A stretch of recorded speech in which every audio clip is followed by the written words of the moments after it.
This is lesson 32 on binary to BCD converters. And we've seen how we can display a 4-digit hex number, for example, on the 7-segment displays using X7seg or X7seg-B. But often it's convenient to display these in decimal. So how can we do that? Well, we need some sort of a binary to BCD converter.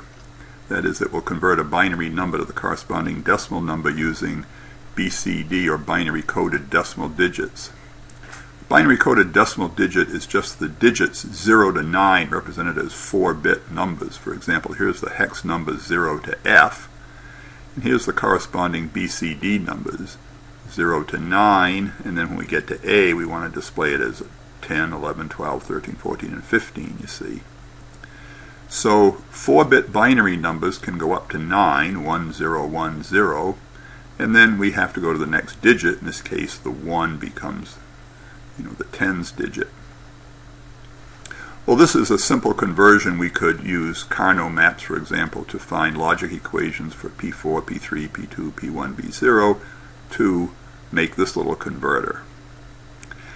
However, in general, we'd like to be able to do this for any number of bits in the binary number, and there's a so-called shift and add 3 algorithm which will do it.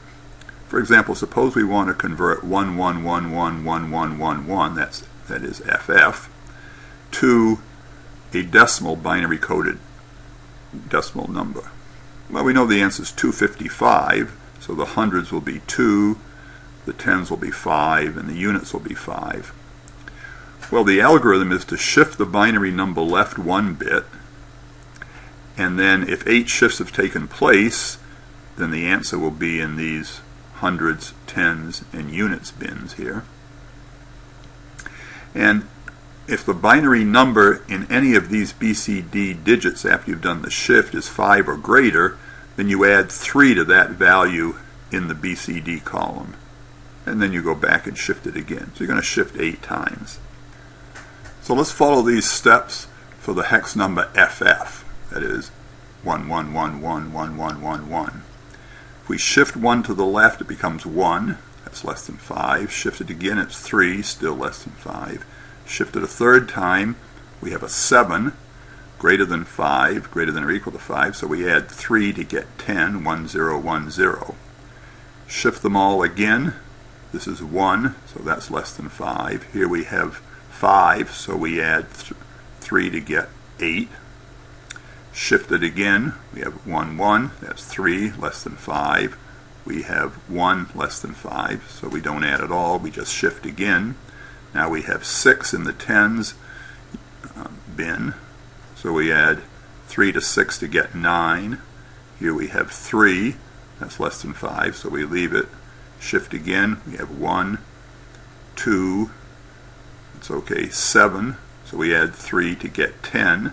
Shift it the 8th time, and we're done. So we have 1, 0 here, which is 2, 1, 0, 1 is 5, 1, 0, 1 is 5.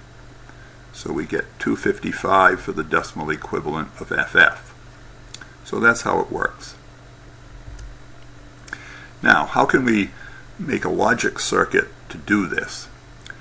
Well, we could, for example, make a module called C, which takes 4 bits in, say A, and the output S is either A if it's less than or equal to 5, or it's A plus 3 if it is greater than 5. So we have 0, 1, 2, 3, 4 is the same, but if we have 5, we add 3 to get 8. If we have 6, we add 3 to get 9. 7, we add 3 to get 10. 8, we'd add 3 and get 11, and 9, we'd add 3 to get 12. Now, we don't need to worry about A, B, C, D, E, F because those aren't valid BCD numbers, so we can put don't cares here.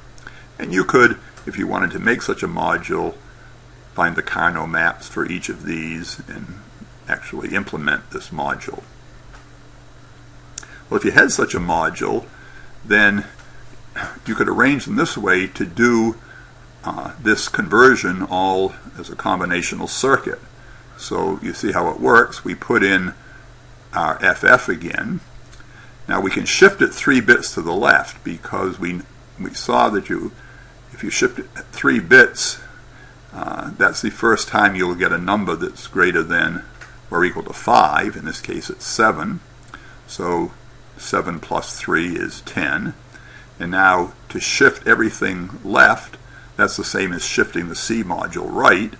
So now we'd have a 0, 1, 0, and we bring down the 1 for B4, which is going to bring down this 1 too.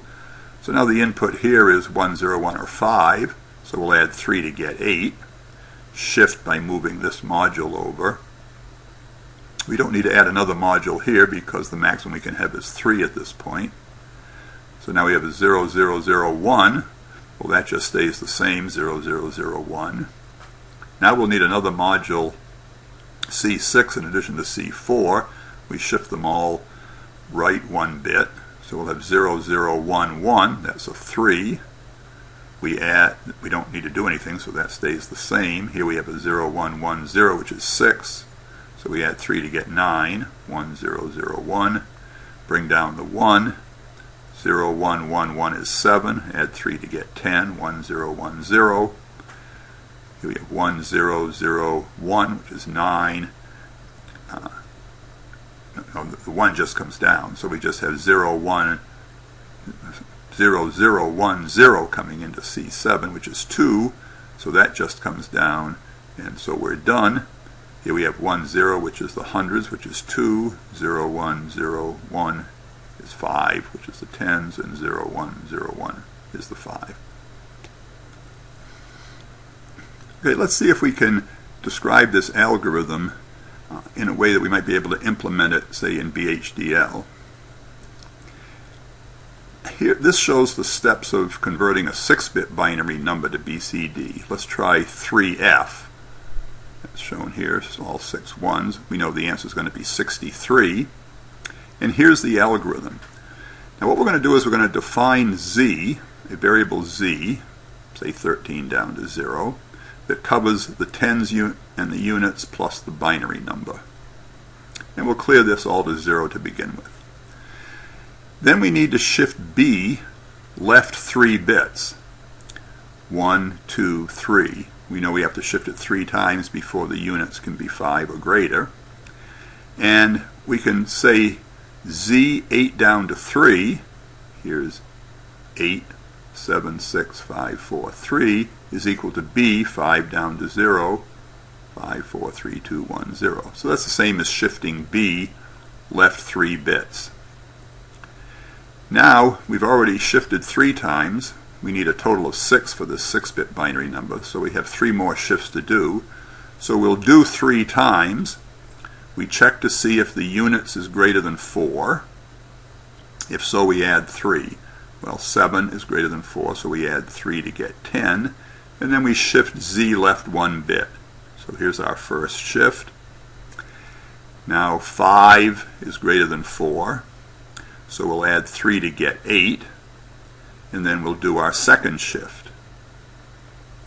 Well, 1 is less than 4, so we don't add anything. 3 is less than 4, so we don't add anything. So we just do 1 more shift. That's our third shift. And we end up with 1, 1, 0, which is 6, and 0, 0, 1, 1, which is 3. So when we're done, the tens value, 6 down to 4, that's 6, 5, 4, is just equal to Z 12, 9, 12, 11, 10. And the units, P 3 down to 0, is just the Z 9 down to 6. So that's the algorithm that we could implement to convert any binary number to the corresponding BCD number.